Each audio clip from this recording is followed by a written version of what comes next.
This trash container is locked. The sliding lid has a padlock that says, "Whirling in rags."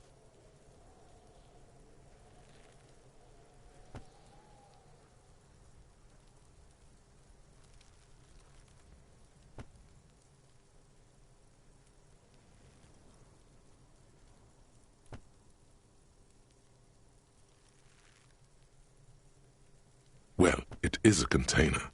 Maybe you're prioritizing it. Well, it is a container.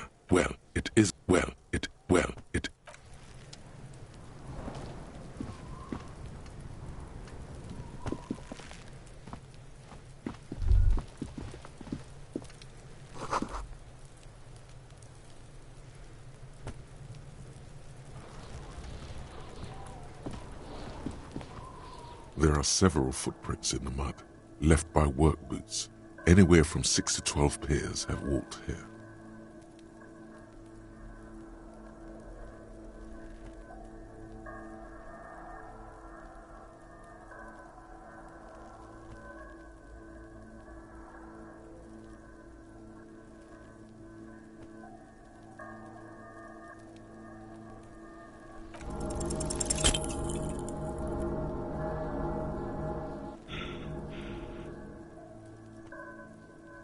What do you think you are? A super detective?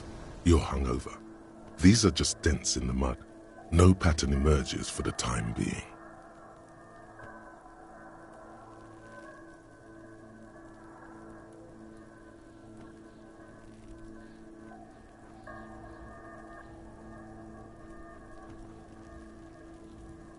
Heavy workers' boots with reinforced toes and hobnails all over the yard.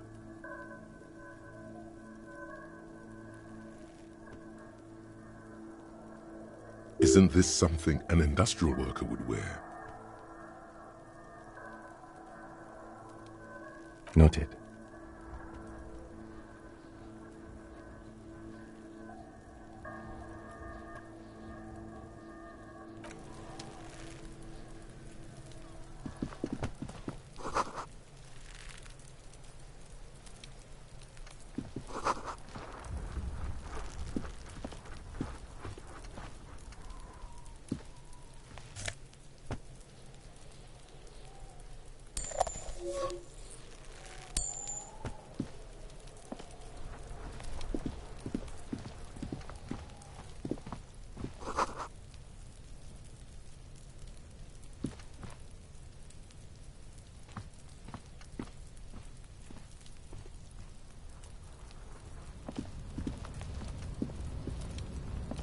An inconspicuous pile of the roofing material, Eternite.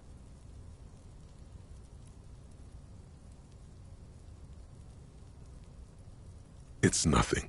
Someone just left some roofing material slanted against an old shack. Because there's a secret door hidden behind the panels of Eternite.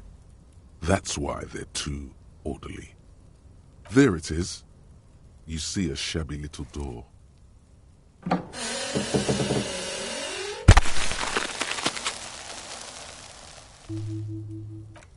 What is this then? A tool shed? Let's investigate.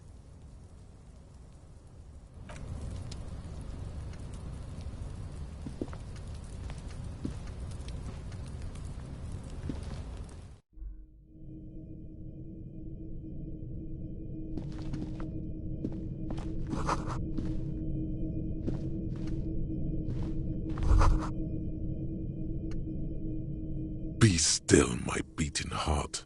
It's amphetamine. Sweet amphetamine. The lieutenant isn't studying the powder in the mirror. He's studying you.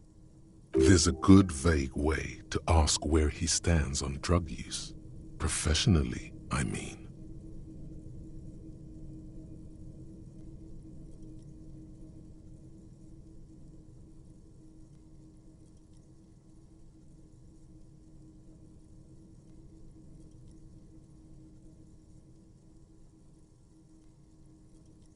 Perhaps not.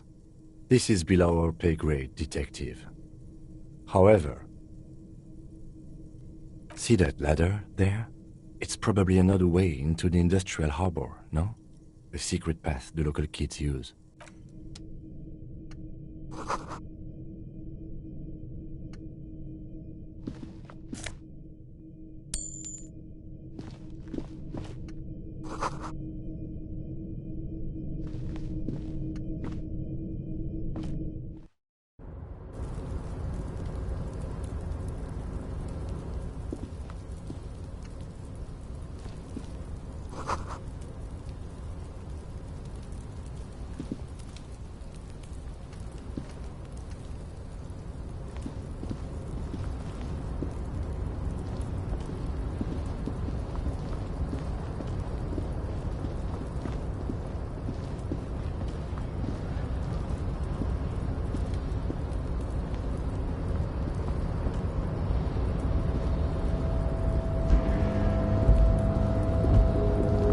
Looks like someone left his tarpaulin cloak hanging on the railing here.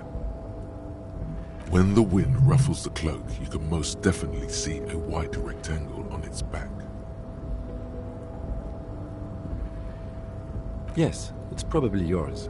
It bears the RCM insignia, and you have a habit of being careless with your equipment. You could probably make the jump. You look like you've done some track and field in your day.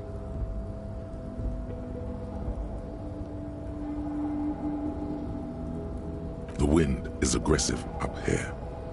The lieutenant looks at the enormous crane towering in the distance over the container yard. That machine is a Kvalsund 1020 HK.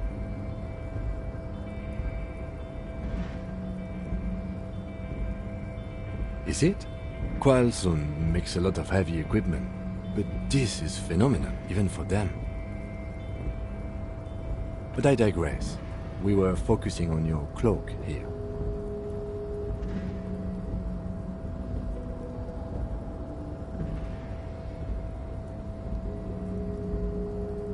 What are we doing?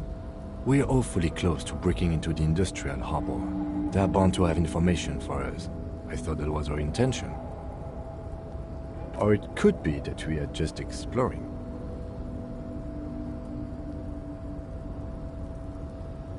The cloak?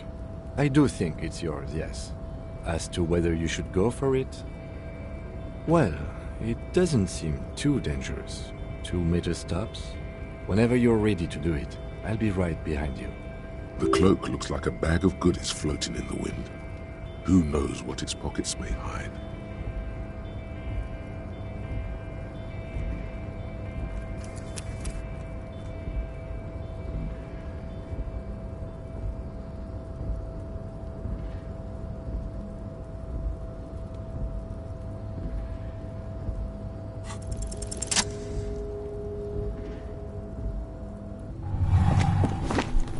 As you leap in the air, a chilly breeze engulfs you, sharpening your senses.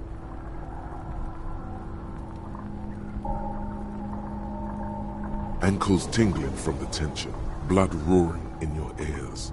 You are ready for your rendezvous with the concrete pavement below.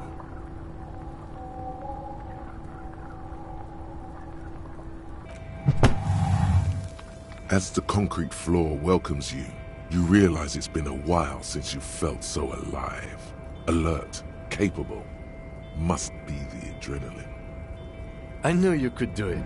My climbing down might not have been as disco as your jump, but at least we can explore the harbor now. With your feet firmly planted on the concrete, the noise of the harbor rushes back in.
An imposing combination of a punch clock and a payphone is looking down at you from the wall.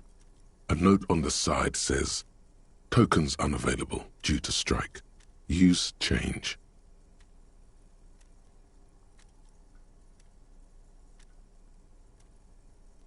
The machine swallows your coin and seems to be waiting for your next move.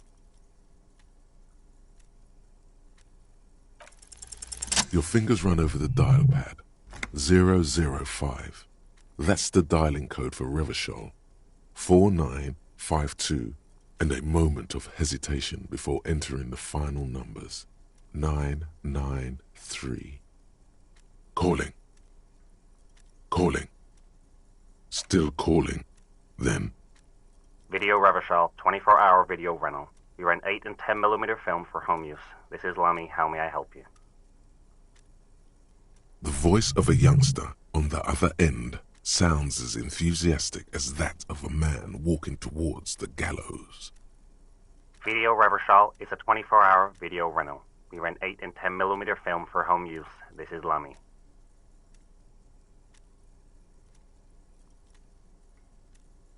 Sir, I don't know. It's a video rental. Maybe you rent videos here. No. Maybe you called to extend your rental period? Do you need to extend your rental period?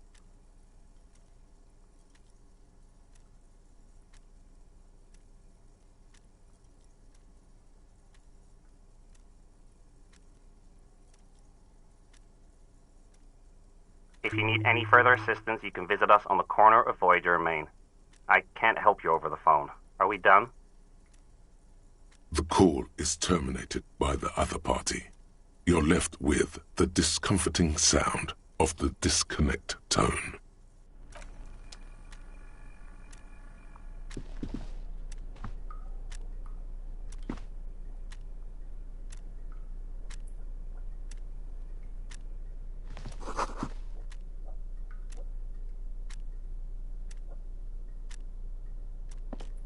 On second glance, someone has forgotten to properly close one of the drawers. It's unfortunate for the Union to just leave their paperwork lying around like this. The drawer opens smoothly. Inside is a well-organized selection of brown folders. Hundreds of documents containing logistical data. 2 kinds of transactions stand out. Materials coming into Revachol from the outside world, from Muindi, Grad, and even Ilmara. And the same materials being handed over to companies inside Revachol, Kuron, Coal City, La Delta, and Jamrock are listed among the many districts where the imports are being sold. It's hard to make sense of this thicket of company names, dates, quantities, and percentages. You try to focus, but the lines are getting blurry.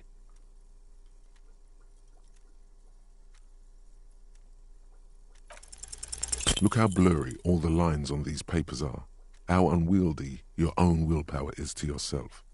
You're like an absurdist Samaran monk, focusing through not focusing. Hermeneutics was almost within your grasp, but now only vague letters float before your eyes, less meaningful, but aesthetically more pleasing.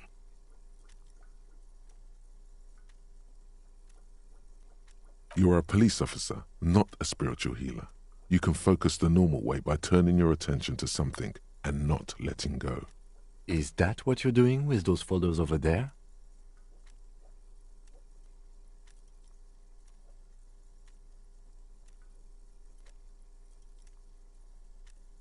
Good. This is probably not relevant to our case anyway. After all, we are not investigating an accounting mystery.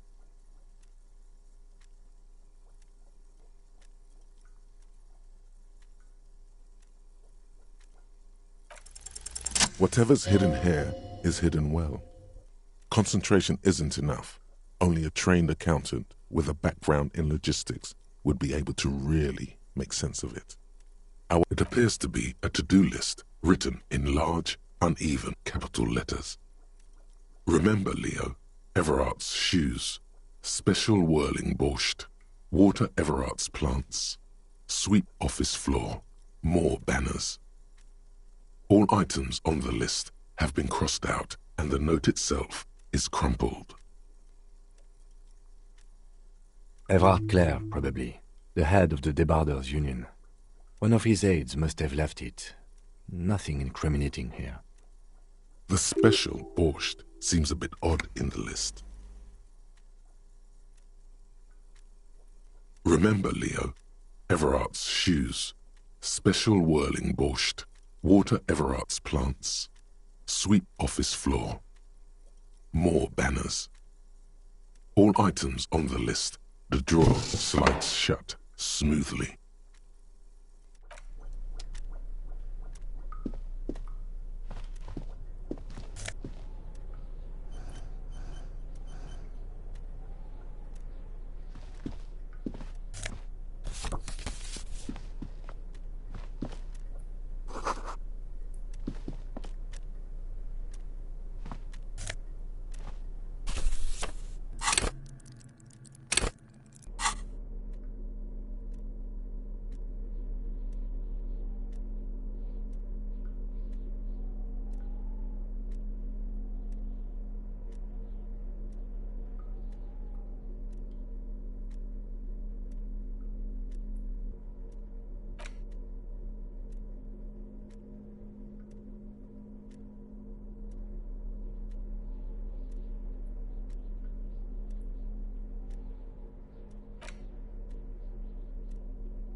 The front of this quarterly journal features a large satirical portrait of the late King Friesel.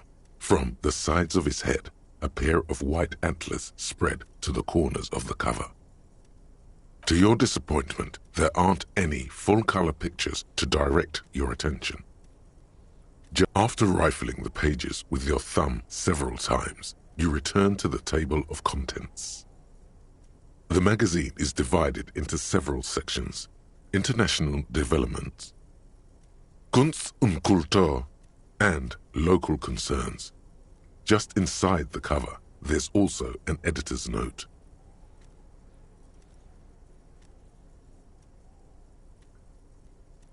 Comrade, as you know, this journal takes its name from Mazov's immortal expression, Du cristal à la fumée. This was his way of describing the way the rigid, crystalline structures of capitalist ideology turned to smoke under communism.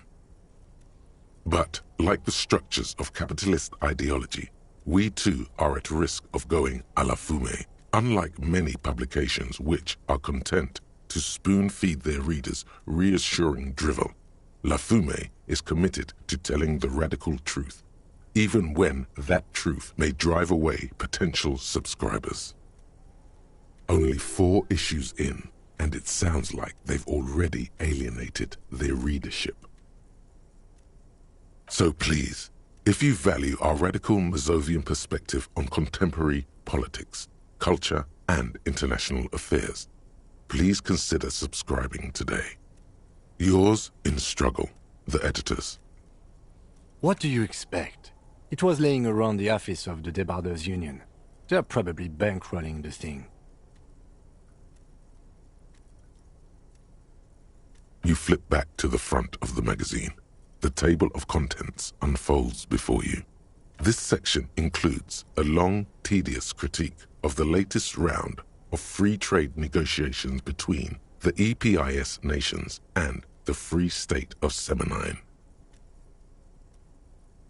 You also skip over an article about heavy fuel oil smuggling along the Mesk-Messina border, something about bear wrestling in Samara, book riots in Yugograd. Whoa, whoa, whoa. Bear wrestling. Flip back to that. It seems to be part of a new public fitness initiative in the People's Republic of Samara, SRV, devised and promoted by none other than President Kenajinsky himself. According to this extremely credulous account, Uncle Sport, as he's affectionately known to his people, has recently decreed bear wrestling the national sport of the SRV.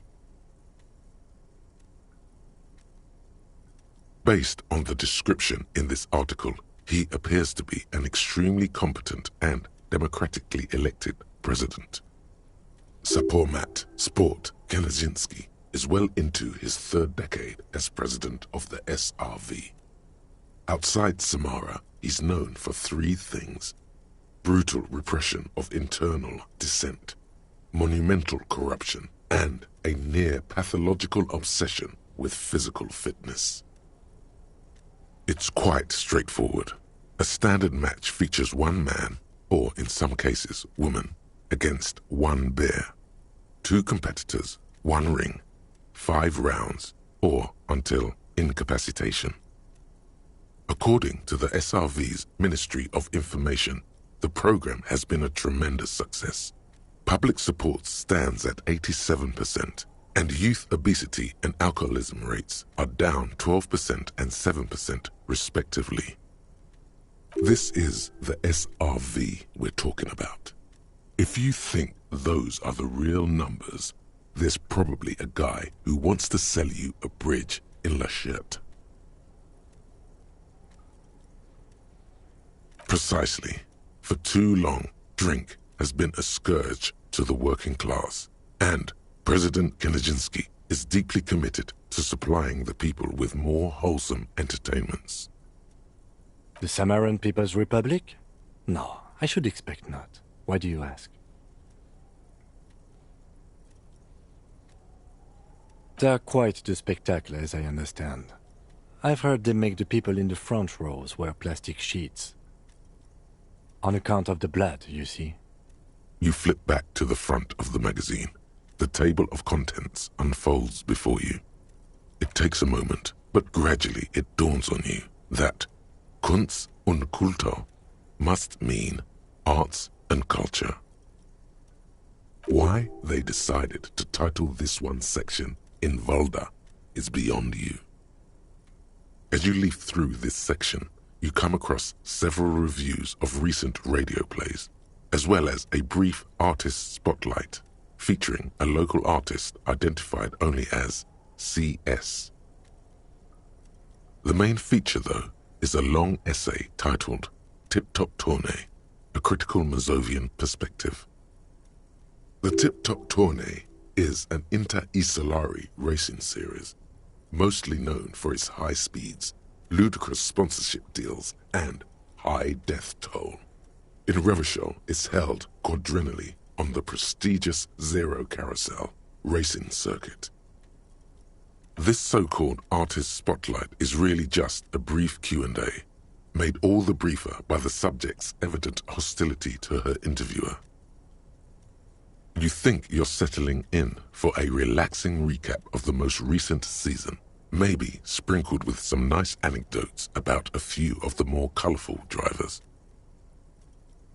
Instead, you find yourself skimming a 10,000-word feature about all the politically problematic aspects of Tip Top Tournée. Where to even start? For one, there's the crass commercialism of its sponsorships, and then there's the practically criminal emphasis on deadly motor crashes. So, all of it, basically.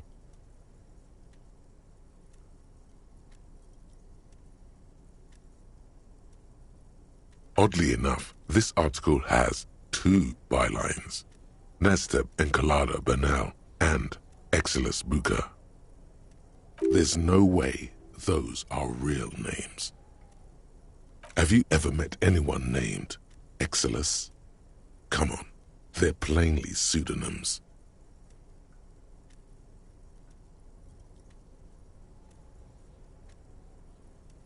Under capitalism, the article says, every pursuit has its price. Every pleasure, even one as elemental as the joy of racing others around a track, is reduced to an advertising opportunity.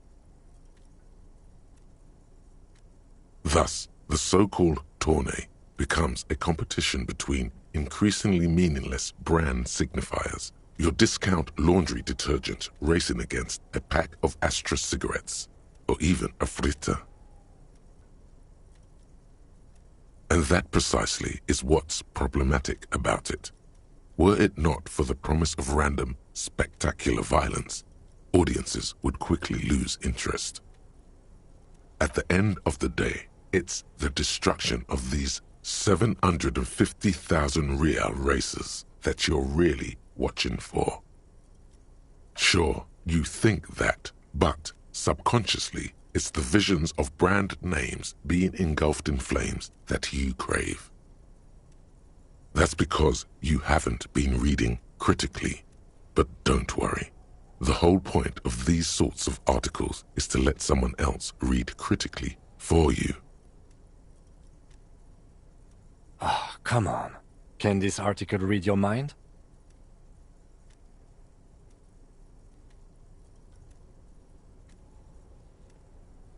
A certain kind of young man reads 1 or 2 books and suddenly thinks he understands the secret structures of reality. If I had to wager, I'd say they've never even seen the inside of a motor, much less a motor race. I take whatever they write with a large grain of salt. You flip back to the front of the magazine. The table of contents unfolds before you. Unsurprisingly, much of this section is taken up with articles declaring unqualified support for the dockworkers' strike. You skim the headlines. Paint the harbor red and white. Martinez tames the wild pines. A city in revolt. First we take Martinez, then we take La Delta. Finally, there's a brief article by the writer G. Martin accusing the owner of the Capeside apartments of illegally attempting to evict certain communist tenants simply for not having paid their rent.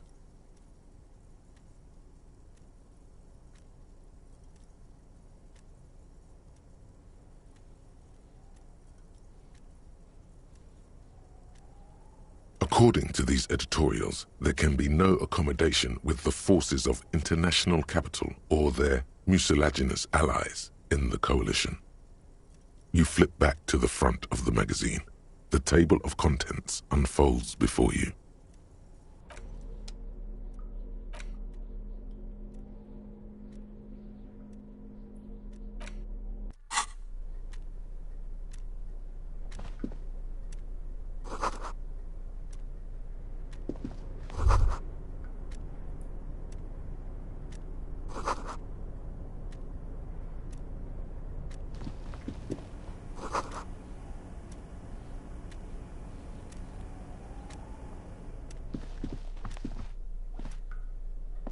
The file cabinet stands steady as ever.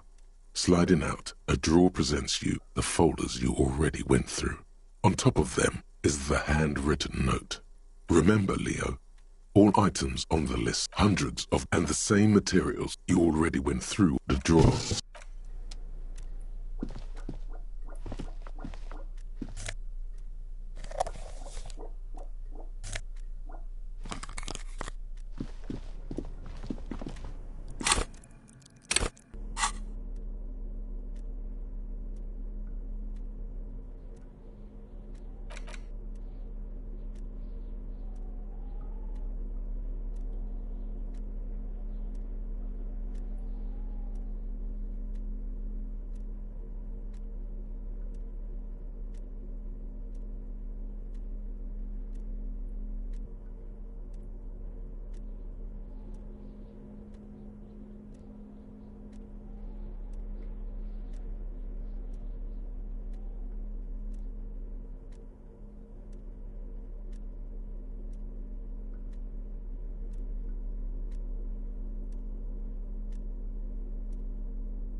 The file cabinet stands steady as ever. Hundreds of and the same material you already went through all the drawers.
Yes?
Control panel with several knobs.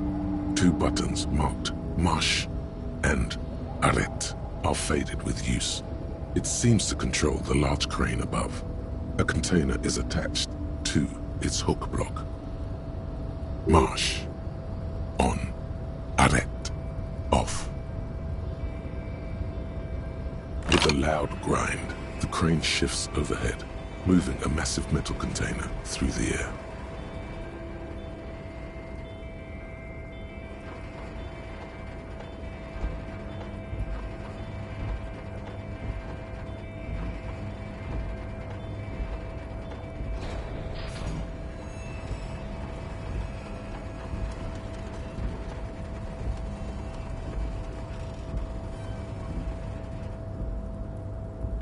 With a surprisingly quiet thunk, the crane places the container down.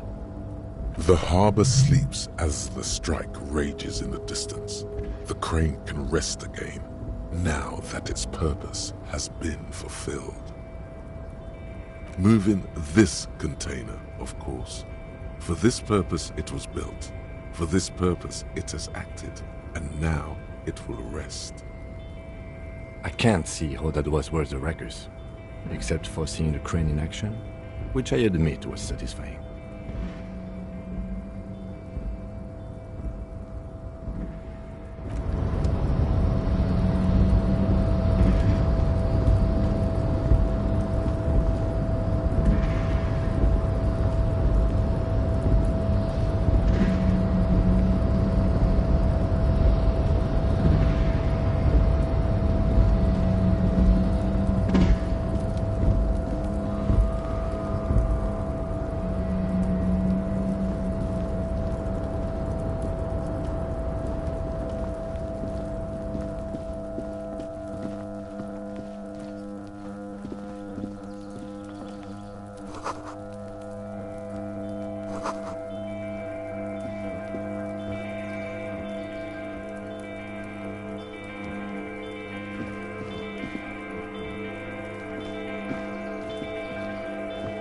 This is the night watchman's booth.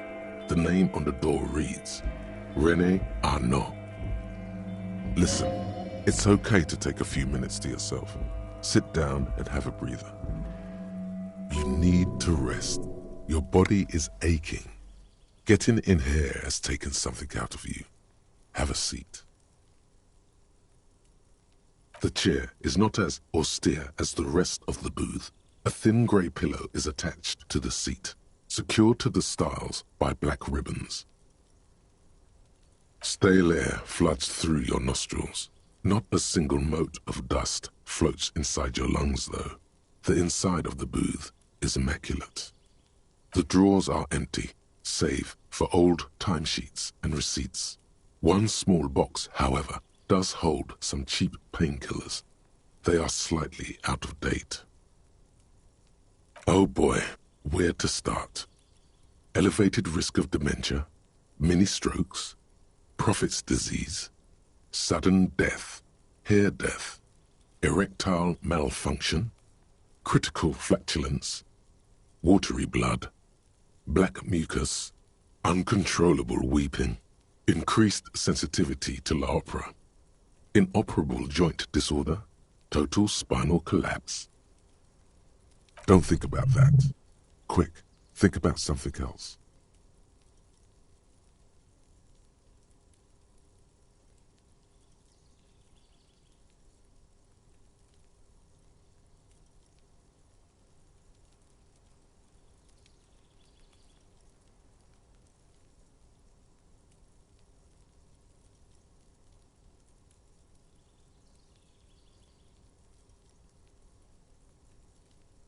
The imagined dazzle of light overwhelms any list of potential side effects.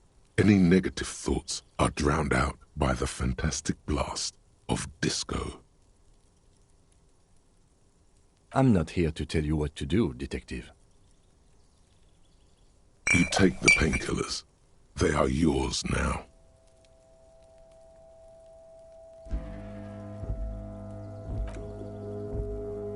You stand and exit the booth. If you must. But please hurry. We are pretty easy to spot up here. Nothing incriminating catches your eye. The cabinets are clean and their sparse contents meticulously organized. There's a framed photograph on the table.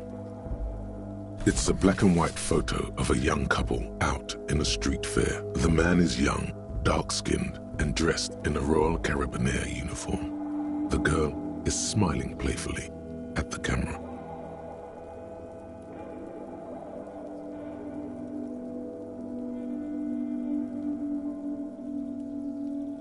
Why did you take that?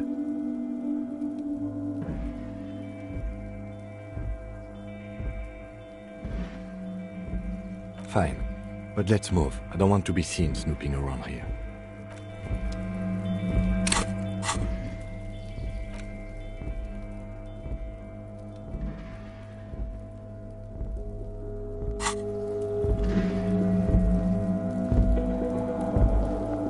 This is the night.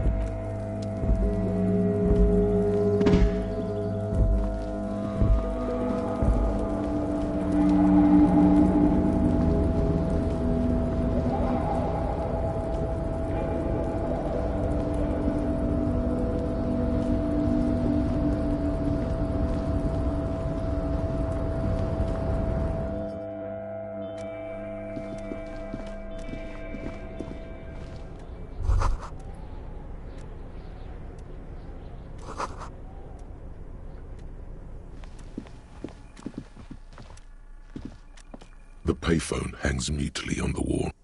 There isn't much more to do here.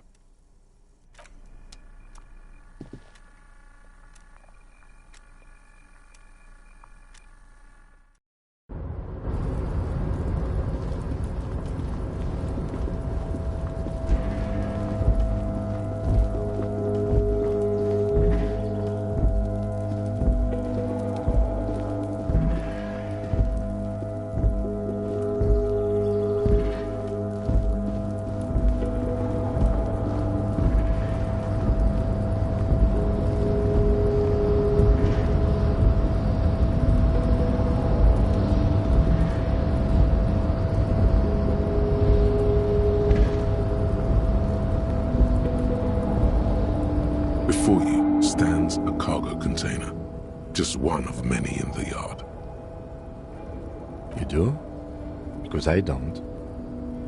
There are 1 million containers here. Why are you fixating on this one?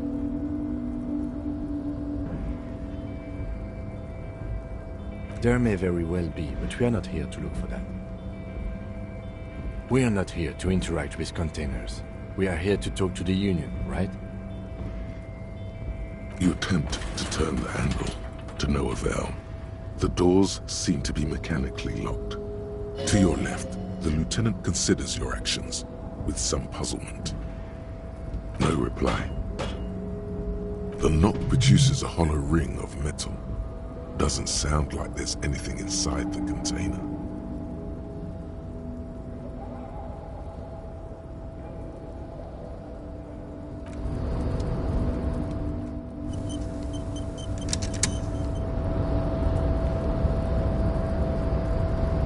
You're back before the cargo container.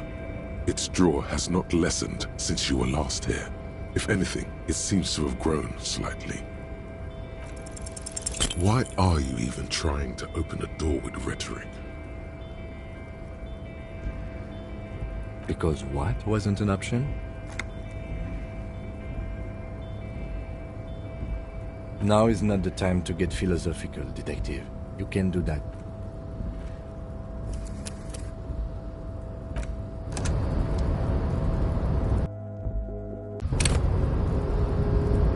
You're back before the cargo container. Why are you even...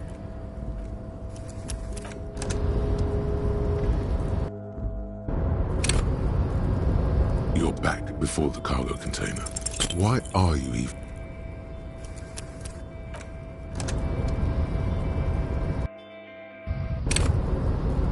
You're back, no reply. The knock produces a hollow ring of... Why are you even...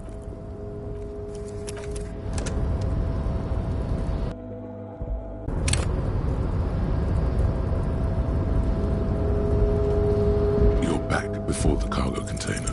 Why are you...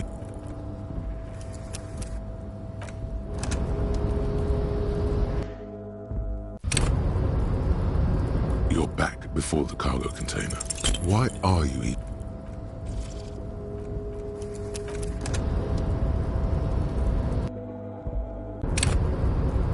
You're back before the cargo container.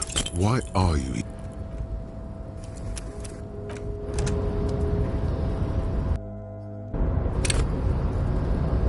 You're back before the cargo container. Why are...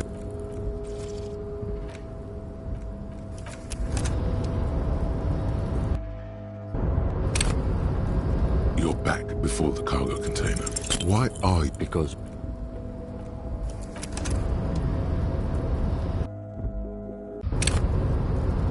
You're back before the cargo container. Why... Because...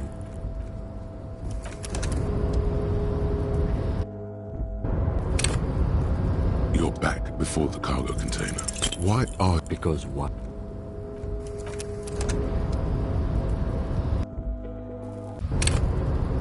You're back before the cargo container. Its drawer has not... Because what? What?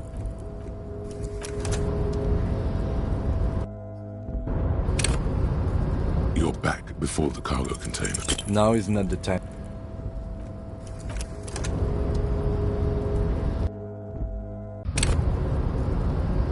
You're back before the cargo container. Why are you...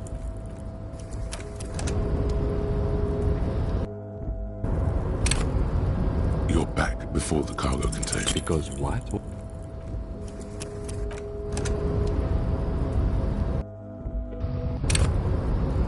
You're back before the cargo container. Why are you... Because what wasn't an option? Now is not the time to get... You attempt to turn that to your left. The lieutenant considers your actions with...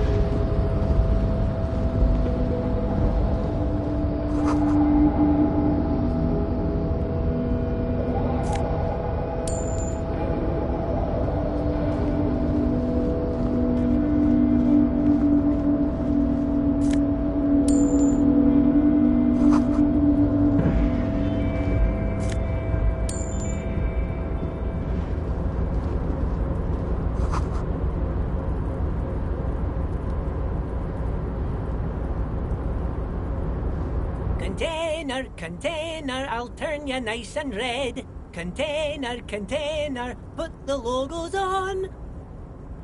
The lyrics to this container song are being made up as he goes along. The accent is so thick, it's impossible not to notice he's Ubi, from the vanishing peninsula of Ubisunt on Muindi. Container, used to be Wild Pines. Container, now belongs to Everard. Everard, he looks after everyone. Huh?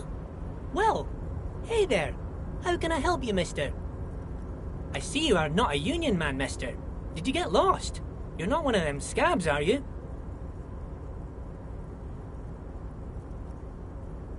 I mean, I don't personally mind. Folks is just folks, you know, and folks gotta eat. Just some of the other guys don't look too kindly on the scabbing kind, if you know what I mean, mister. Oh yes, born and raised in Irish, mister. Mum had to leave my dad after he got a bit violent. Took us here to the new world. I was about 10 then, too old to lose my accent then. People say us Ubis are up to all sorts of trouble with sheep and other animals and whatnot. I just want you to know there was never any of that where I come from. No sir, those are just nasty rumors. Thank you for clarifying that, sir. Oh, I'm just making some covers for them containers here. Yes I am, yes I am. So it's easier for the crane operators to spot them.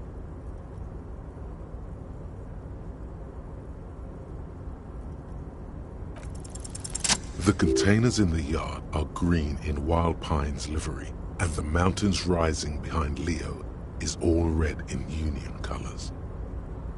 It's like some red infection was spreading outwards from the container yard's core. There appear to be cisterns underneath the Union container covers.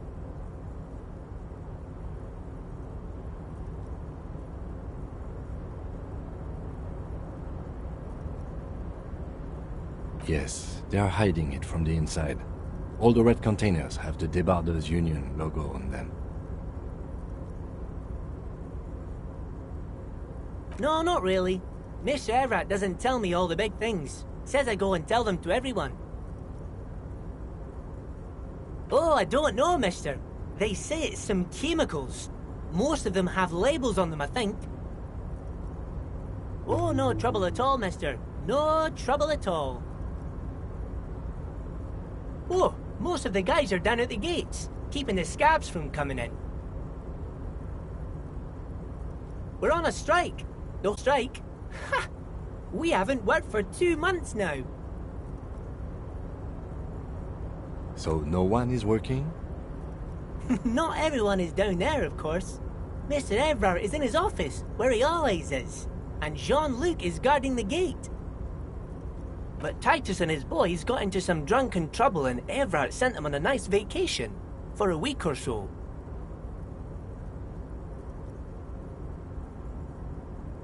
Oh, I'm not really supposed to talk about that. That's union business. Him and his boy stirred up something in town. Probably drank too much and got into a fight or something. I heard Mr. Everett telling them to take some time off. I guess the boys got a bit too rowdy and had to let out some steam. I don't really know the details. That's just how boys are, you know. I haven't been in a fight since I was in middle school. Easy, Leo. Let's keep this on the hearties. Look at him. It's not going to be anything useful anyway. Don't fight it. Better to go with the flow.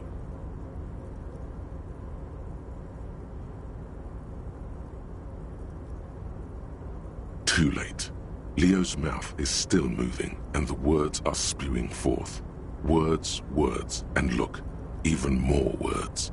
Now he's talking about some drunk sawmill owner who... No, he already switched to a prized fishing rod he apparently owned at some point. You know what? Just cut in there with your questions. Yes, yes. Everybody needs a job, and this is mine. I'm Leonard, by the way. Leonard Bellick. But everyone calls me Leo. I'm like Mr. Everett's right-hand man when Mr. Edgar is out of town, and Mr. Edgar's right-hand man when Mr. Everett is away.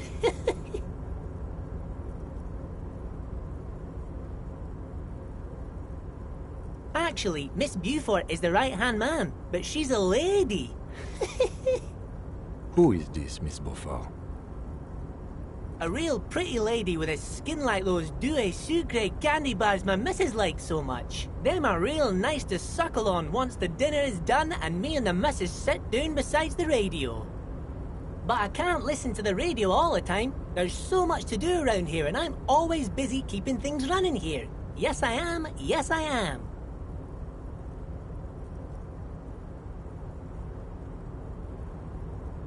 Oh, Lizzie, she is a real sharp tool. Mr. Everett put her through some fancy school and everything, east of the river. 4 years she was gone, and when she came back, she was all fancy and lawyerly. He respects that word. That's obvious.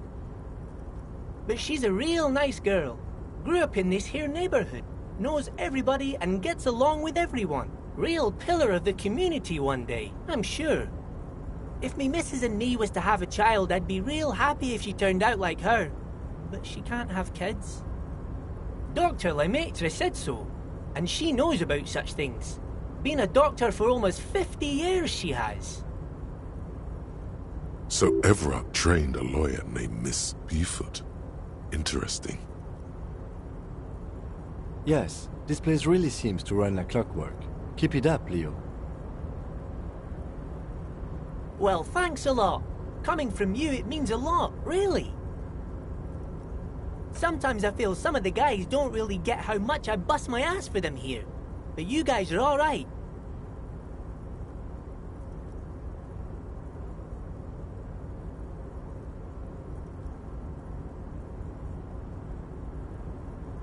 Oh, yes, yes. I leave all kinds of notes for myself. That old head of mine ain't so good at keeping things in no more. I almost forgot about the borscht. Oh, yes. I've been taking special whirling borscht to the men every day since the strike started. It's very, very good. Makes a man feel so warm and happy. I feel like I could take on Mr. Renadan's boar dogs every time the lunch is done. Yes, yes. I'm taking it to them. The borscht keeps them happy and in fighting spirits. Makes you all warm inside. They brew it in the whirling in rags.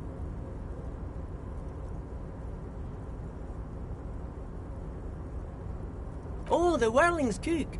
He makes it. Them is always talking with Mr. Manana in that weird language and laughing together. He doesn't speak what we speak. He's from Grad. Oh, sure, mister. Sure. You do that. Yes, sir. He didn't actually understand what you meant, and now he's just nodding along. Oh, that one. That should be empty as far as I know. Lots of containers here have nothing in them. They're just waiting to be loaded up. Told you. Oh, you want Mr. Everett then? He's an awfully nice fellow, he is. Him and his brother are both nice fellows. They've lived their entire lives in this here neighborhood. Guys like Mr. Everett and Mr. Edgar, his brother, are real good guys. Made Martinez what it is today. Mr. Everett and Mr. Edgar and I went to the same school we did when we were boys. Oh, Mr. Everett is where he always is. In his office, of course.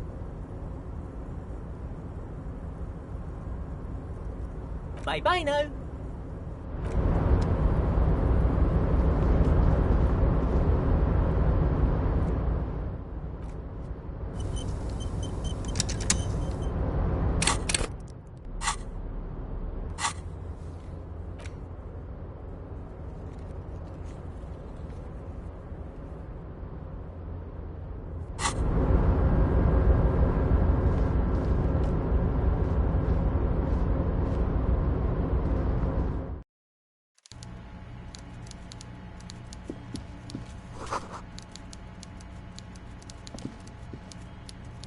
Yes?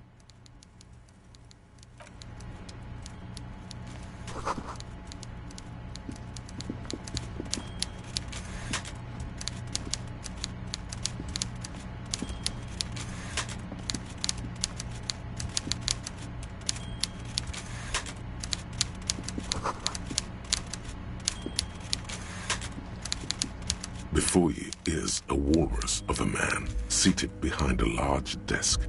He looks up from his work, not the least bit surprised to see you. With great effort, he straightens himself up in his chair, yet says nothing.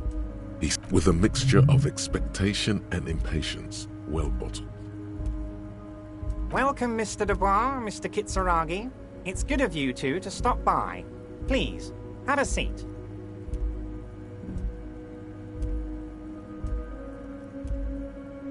I'm Everett Clare. head of the Debarders Union here in Martinez. I'd offer you my hand, but unfortunately my health prevents me from getting up. You understand? He looks extremely comfortable. The tiny folding chair, on the other hand, looks like a torture device. You go ahead, detective. Whatever he has in store for you, it can't be good, he thinks. I'll do my best. Forget about that. What's with this Dubois stuff? You're getting some seriously bad vibes from that name.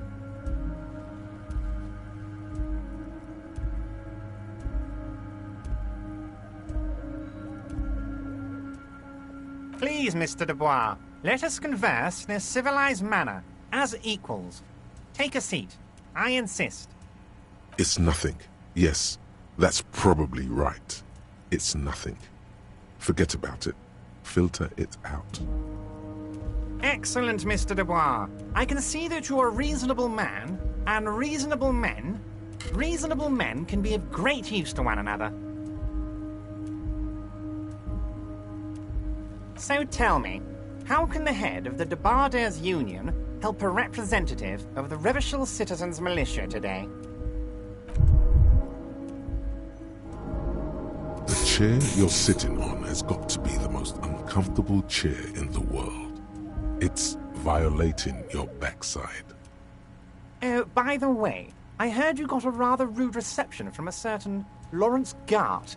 Some people have no manners, it pains me to say. This should take care of that nonsense.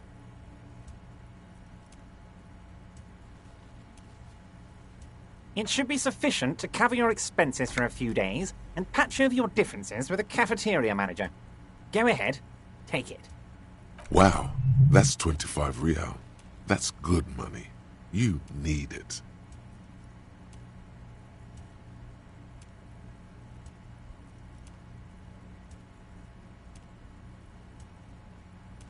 Yes, I know Lawrence. He's a real character.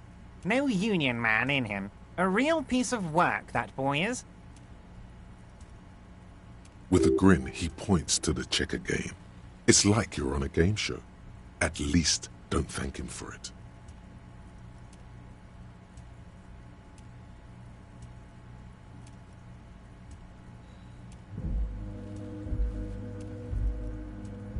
Is there anything you'd like to say to me?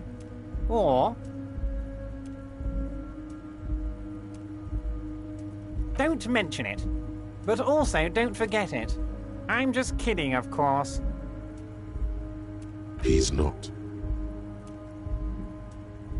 Now, I'd like to set your mind at ease about one other matter. Your lost gun.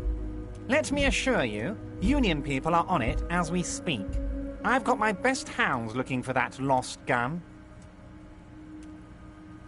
His slug-like lips move, but all you hear is an echo.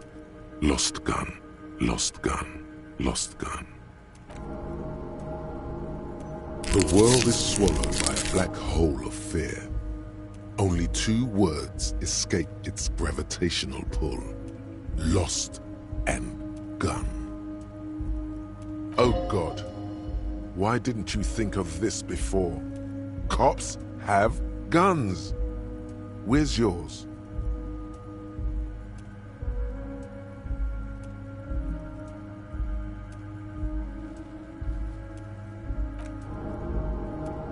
Fuck love. This is your gun. This is serious. Are you all right, Harry? You seem anxious. Don't be. Everything's going to be all right. It's not like you left it loaded. You didn't lose a loaded gun. Local children aren't out there playing with it right now, pointing it into their own mouths. It's in a safe place. I just know it. I have a feeling everything's going to be all right. It was loaded. There were 2 bullets in it.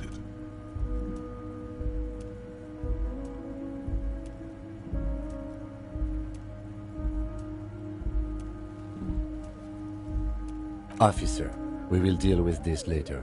We don't need Mr. Clare's help with this.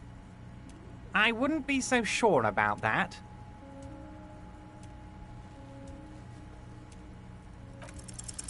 God, you're sweating. Your knee is jerking. You're about to cry, aren't you? You're about to cry because you lost your gun and those children are going to shoot themselves with it. Mr. Dubois, you don't look so good. What is this, Mr. Dubois? He keeps repeating. What is he trying to pull here? You need... Mr. Dubois! Mr. Dubois! Harry!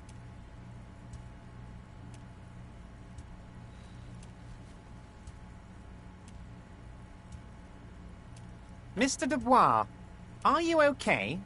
Can I get you a glass of water or something? Are you having some kind of medical emergency? Maybe you could use your hands somehow, in a kind of throw-in motion, like you're throwing that Mr. Dubois act right back at him. He's Mr. Dubois.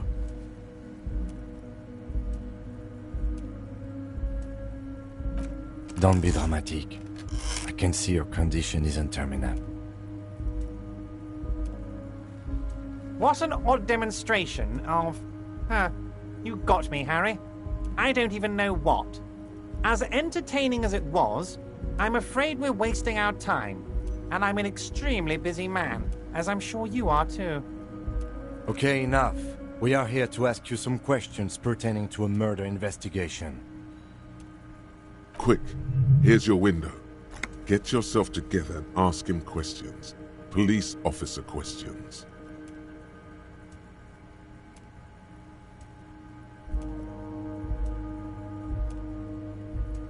Harry, honestly, I'm just relieved you didn't get a hernia. A man your age...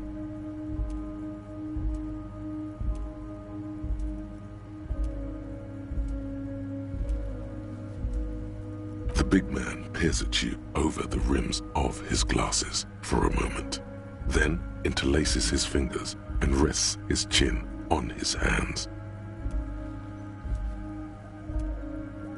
Anyway, I assure you, I am a very well-informed man.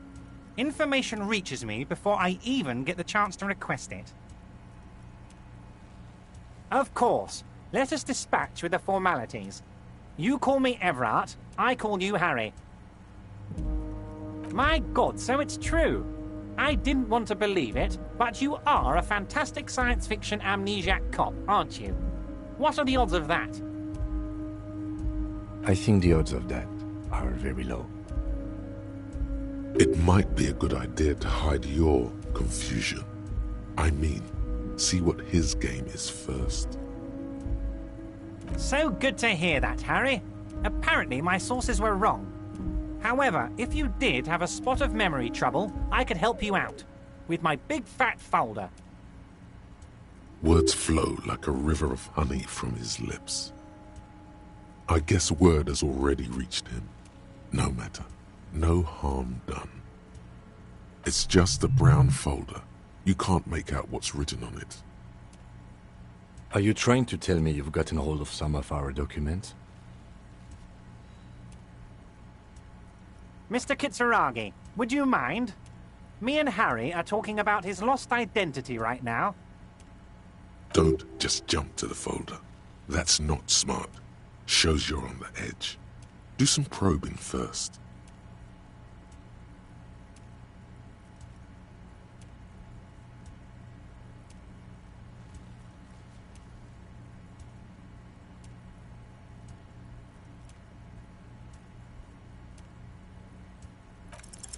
Everard's large hands are covering the folder, but the look on his face says, I know everything about you, Harry. Oh, Harry. Oh, wow. This is really something. I'm sure it's not that bad. At worst, he has an old RCM folder, and I very much doubt even that. So how about it, Harry? You need assistance, I presume?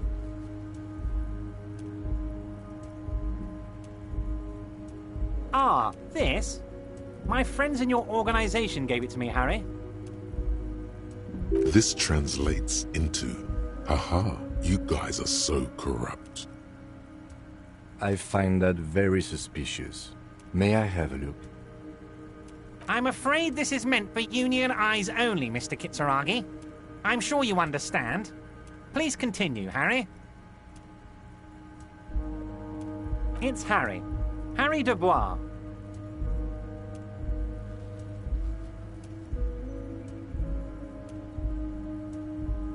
And I can work with you, Harry.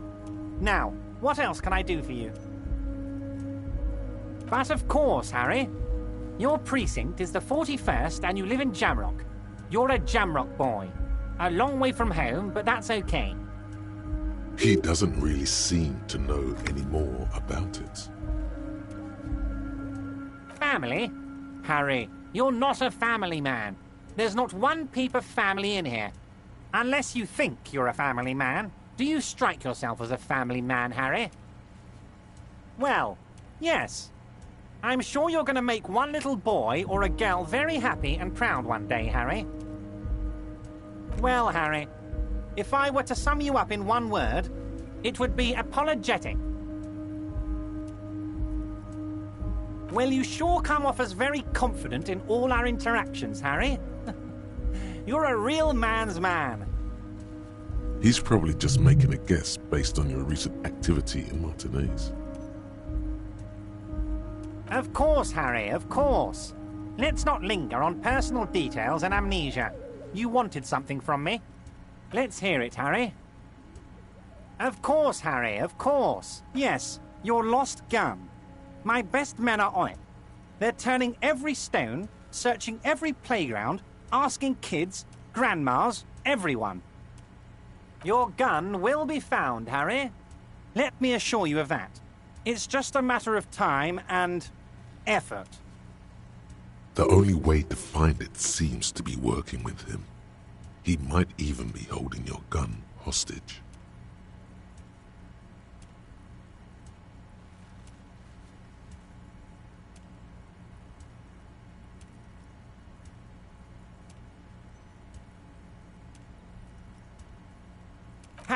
Harry, I was only trying to be tactful. A lost gun is a dangerous thing. I can't have it around in my neighborhood. Kids could be playing gun roulette with it as we speak. Teenage gangs could be arming themselves. Get a hold of yourself, Harry.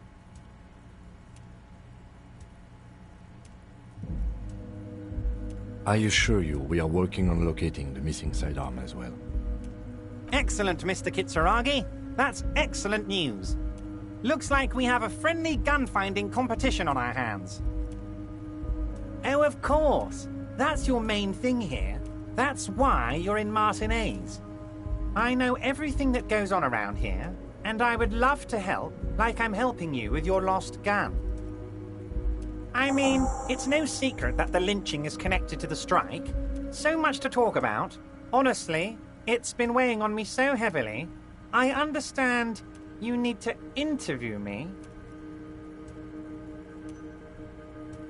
But there's a thing that's been keeping me up at night. I want to talk about the hanging. I mean, if we could just calmly talk, exchange information, we could blow this thing wide open. Yes, that sounds good. Let's do that. But I can't think straight with this thing weighing on me. You're police officers, aren't you? I have a crazy idea. You guys are basically door-opening machines, incredibly talented at opening doors.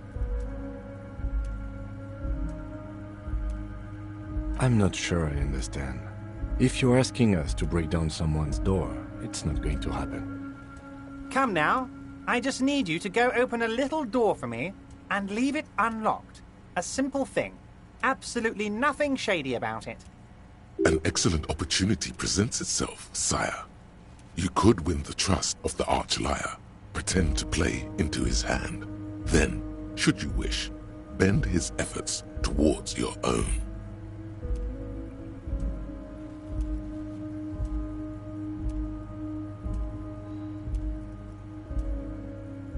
Oh, no one's. It's just a weasel. A weasel lives there. Nothing for you to worry about.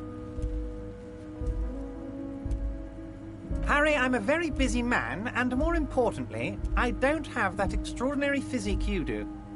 You look like you could run around all day. You want to send someone a message that the police are working for you. I repeat, I'm a very, very busy man, Mr. Kitsuragi, and therefore I must occasionally enlist outside help. So what will it be, Harry? A loud blabbering weasel. When weasels feel no one is watching, they start acting foolishly. Just go there, unlock the door, and leave it open. It's been such a burden on me, Harry. I just want this to be over so I can discuss business with you. Harry, my dear friend, I am what people call a local bigwig. I know everything that goes on in Martinez. Fantastic, my friend. Just let me know when it's done and we can take our friendship to the next level. You can get the key from Manana. He's down by the gates. Manana's like a free agent in the Union. Special operations. Hardened socialist. A real free thinker, too. He'll tell you precisely where the door is. One last thing, Harry. Just open the door. You don't need to go in or anything. I just want that weasel to come home and see the unlocked door. I don't know what that means, Harry. Shady brew. There are so many moving parts in my operation, I can't keep track of them all. You know what? Don't even tell me. Whatever it is, do it. Surprise me. Just one thing. If you can, make it even shadier. He sincerely has no idea what you were talking about. And he doesn't care either. My dear Harry, there are literally millions of containers in this harbour. I couldn't possibly remember what's in all of them. Harry, you smooth-talking son of a bitch. Time is a precious resource, and I don't have enough of it to count containers with you. Smooth talking. Maybe that's the way to go about opening the container. You should at least try convincing it. Wait. You need this to get in and out through the gate.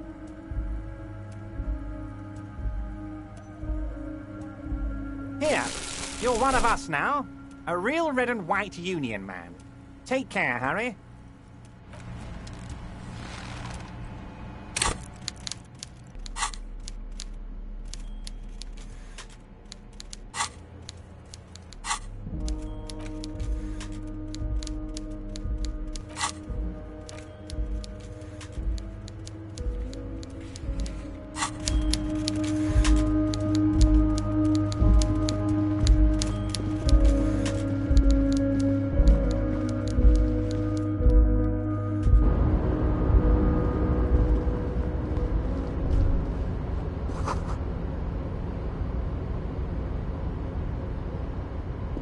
Yes?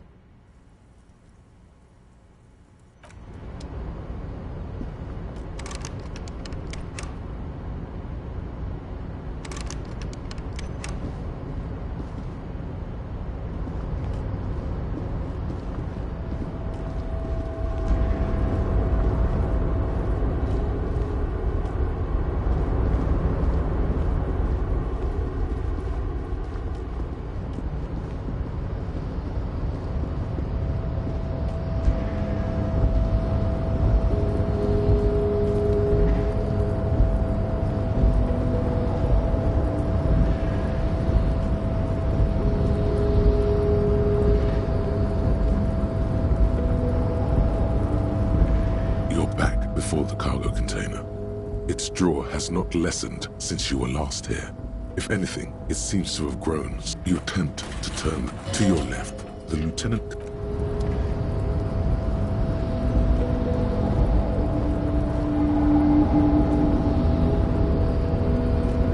A rusting control panel with several knobs.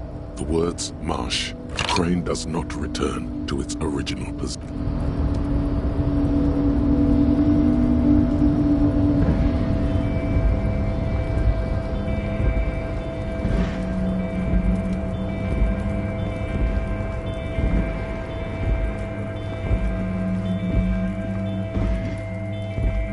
This is the...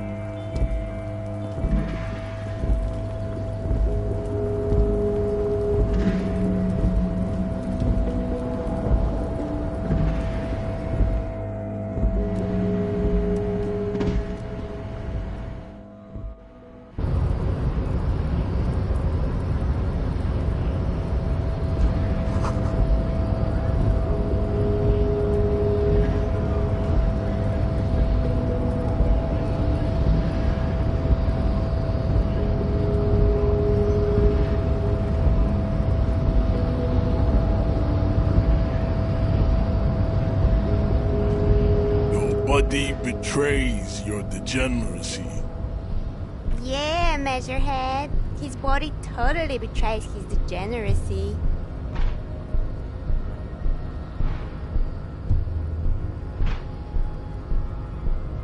Are you admiring my morphophysiology? It must be frightening to stand in the shadow of this racial pinnacle. Be calm, Ham Sandwich. You are not in danger, because you are not a threat to me. That is precisely the negligence that has led you to succumb to Al Ghul. You reek of it. An invisible sword of Al Ghul emerges from your throat. You cannot see it, but others can. It is making the woman in my company sick. Yes, Al Ghul. He means alcohol. I doubt it, my microcephalic race servant. No, you don't. You need to get another drink. Occidental Haplogroup B4 is done giving orders around here. The influence of the Ham Sandwich race is waning. Jerking motions, signs of a late-stage neurodegenerative disorder. How far the Occidental Haplogroup has fallen. You gave the world eugenics, electricity, and powerful weapons of war like missiles and aerostatic aircraft. You made great gains in metallurgy, race theory, and statecraft. You dominated lesser cultures, like the deformed Hemians and the inexplicably potato-obsessed Khoikos. But now your ascent to the genetic summit has halted. You are obsessed with sadness and with frivolous pop culture. You will be superseded. Isn't that right, babe?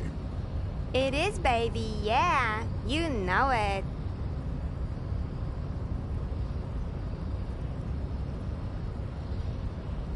Enough with this begging. You should leave the stage of history with dignity by inviting the other races to a great world war. Bring your troops to the Simonine Islands and to Boogie Street, and we will pulverize you. When you are gone, we will build a museum for you. The walls will be lined with bottles of Al Ghul, your beloved beverage. Inside, we will store the odes to homosexuality you call art, and your microcephalic skulls. You could internalize Measurehead's race theory. It would enrich you rhetorically. Well, not as such. What you do with a mastery of advanced race theory is up to you. You could reject the findings, sure, or accept them and become an advanced racist. Ask what kind of races there are first. Classification is core to this stuff.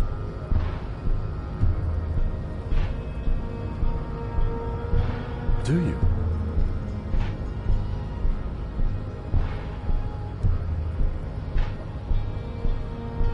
What thing? We already got in the harbor. You just want to hear about races, don't you? You are obviously a liberal, Sailite. A polyculturalist. I can see it from your love of microtechnology and your sartorial choices. Do not deny your friend the truth you have denied yourself. There are 3 categories of race. Type A, the heroic races.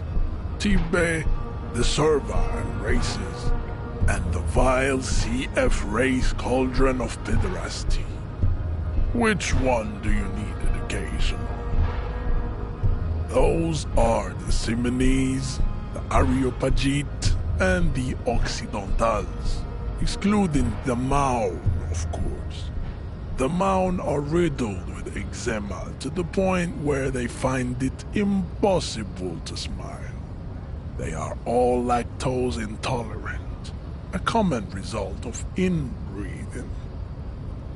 A receding genetic pool has led the Maun on reprehensible street parades in Maun cities like Stadskanal and Vredefort, wearing wooden clogs on their feet and little green tassels on their hats. The Vespertines and Messenians of Vesper and Messina, the ancient Meteorans of Meteo by the golden Pisantic Sea, the Suren of Sur-la-Clé, and even the North Königsteiners, all have Type A race propensities.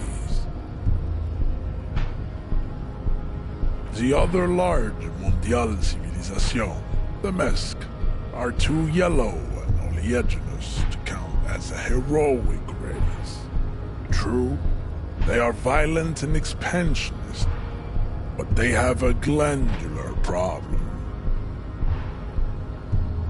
Overproduction of sebum. Sebum is leaking into their brains, making them listen to El Mariachi music and eat toxic minced meat-based food, which in turn only produces more sebum. As proven by the Maun and the Mesk, Occidental Type A is in retrograde. The Simonese and the Areopagite are on the ascent. The indigenous people of this, the Insulindian archipelago. The Simonese inhabit the southern islands. I am Simonese, from the stock of Ulebuir on Ile de Fantôme. The Areopagites are the master race of the Ile Maran deserts. The Simonese are descendants of the Areopagites. We came here during a heroic migration from Ile Maran to Ansuland, thousands of years before the lactose-intolerant Maun Occidentals discovered this place. The Areopagites are sleek, long-headed. The Simonese are powerful, mesomorphic. The former is an immutable progenitor, unchanged since the Super Isola of Pericarnassus. Ancient brains rest in their slender skulls. The latter is perfected and adapting. Together they form the Simeno-Areopagite, or Simeopagite super race. That is all. There are no more Type A races in the world. Type B are the unheroic races, amorphous non-competitors of the great race. The Khoikos and the Vacholier, they are mud-colored people. The Khoikos of Grad, Yugo, Zhimsk, Shest et al. Are what you would call white, officer, in a suspect description.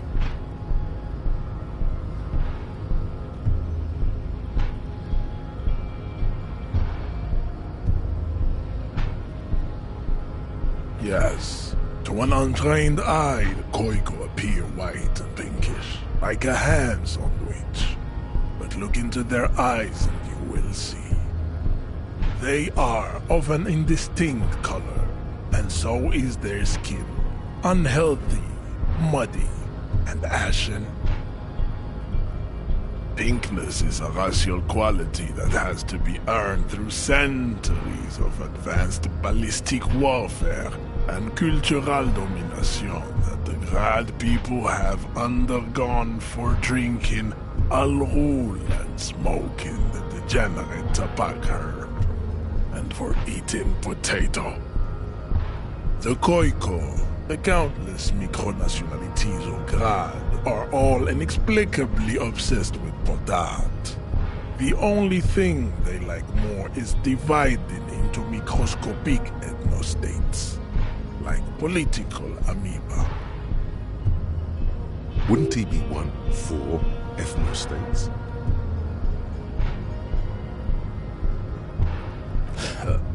They are microscopic. The Semeno-Areopagite superstate will cover the entire remaining planetary crust, uninterrupted, from Holy Semenine to the Boreal Plateau of Katla. Its leaders will be the genetic epitome of the Semenese and Areopagite stock, elected by nature, not the base inner spoilage called demos. The Vasholians, halfway between Type A and the Racial Cauldron. Two makes to know right from wrong. You tried your degenerate little revolution, which was the single greatest failure committed by humans in our 82,000-year history on this planet. Is it 82,000 years that we've been recording history? You have very little idea of what is happening, but that seems a little off.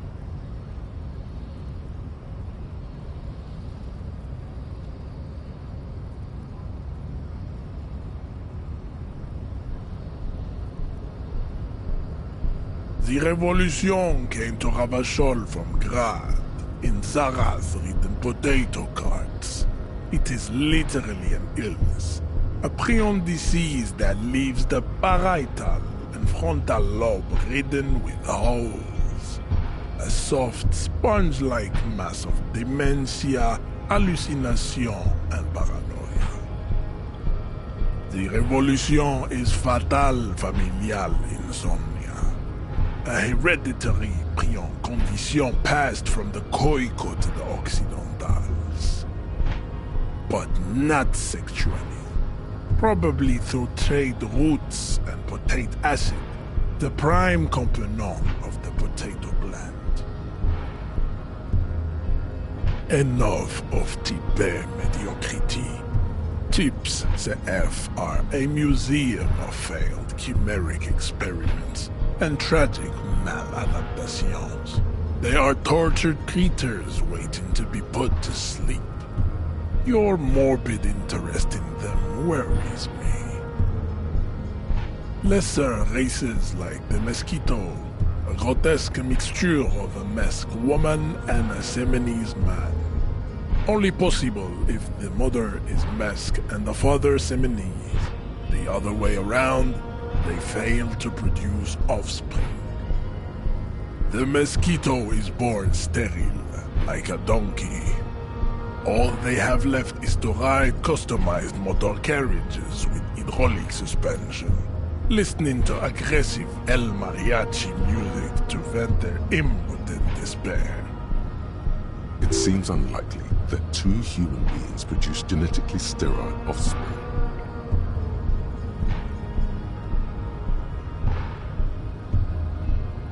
You are right. You have misunderstood. You lack basic phylogenetic education. Then there is the Semeno-Khoikhoi Chimera. Are you sure you wish to know of the Semeno-Khoikhoi Chimera? It is not an aesthetic site. The Khoikhoi, as you know, are very servile, especially when they meet the rich man. Racial scientists have toyed with the idea of crossing the Semenese with the Khoikhoi to produce a super worker of Semenese strength and Grad servility. This will never happen. The Simonese and the Khoikhoi may have similar interbreeding problems as the mosquito. We will never know precisely. No Simonese man could maintain an erection in the suffocating potato stench of a Khoikhoi woman or Khoika. But enough. It is cruel to entertain ourselves with the deformities of Type F. Were there any able-bodied races you needed education on? You understand nothing. To solve the great race enigma, you have to first ask yourself, what is the race enigma? You have not even worded the mystery, let alone solved it. You need to internalize what you have heard here today, then return to me. This clarity does not come instantly. I cannot possibly imagine what else we have to discuss, Tibere Vasholian. Your love for disco music and venereal disease? Racists are generally not very good examples of their race. Welcome to Revachol.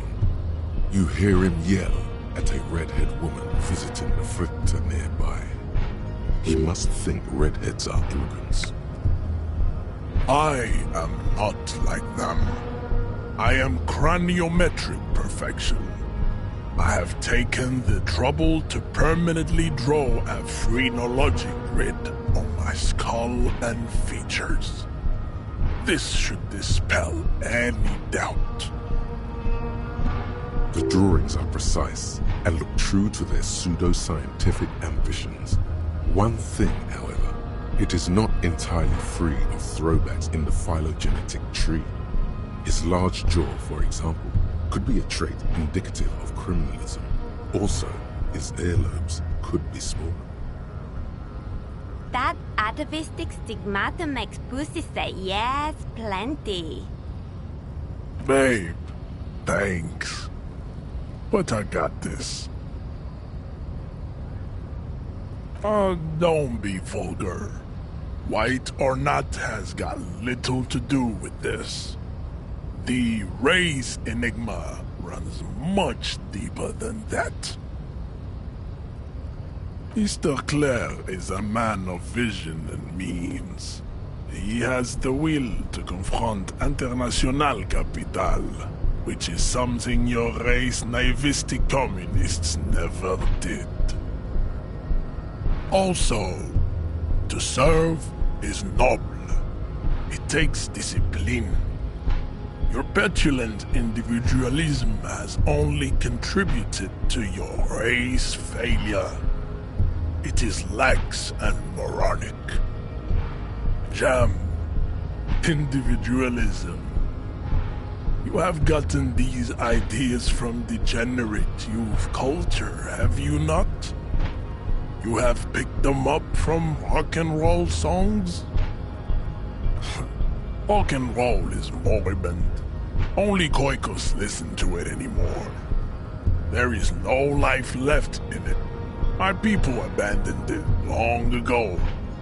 It leads only to neurodegenerative herpes and heroin overdoses. I am not surprised you enjoy it so much. This has happened to many of the side products of the inevitable cultural victory of the Simonese race. The South Island race, haplogroup A4A. We are the rightful masters of the Insulindian archipelago. We descend from the Areopagites of ancient Pericarnassus and arrived here 4,000 years ago. Millennia before you. We are the future. That is all you need to know. I am a descendant. The narrow streets of Ulumbuir are with me in my genetic dreams. I see young Simonese women walk into the grey mass on Ile de Fantôme, waiting on immaculate conception from the pale. No, I have heard about it on the radio. I'm from Couronne, and no, it is not just in Revachol. The city is central to the Simonese strategy.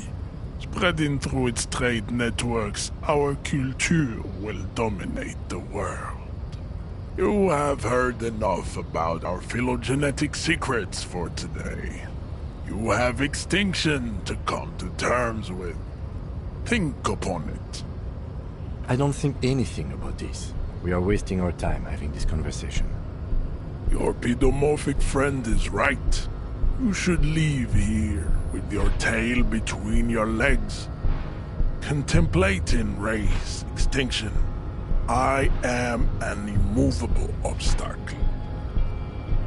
The man looks at you, silent and unmoving. His... You are not Santiago. Santiago is not you. Even the phrenically impaired can see this.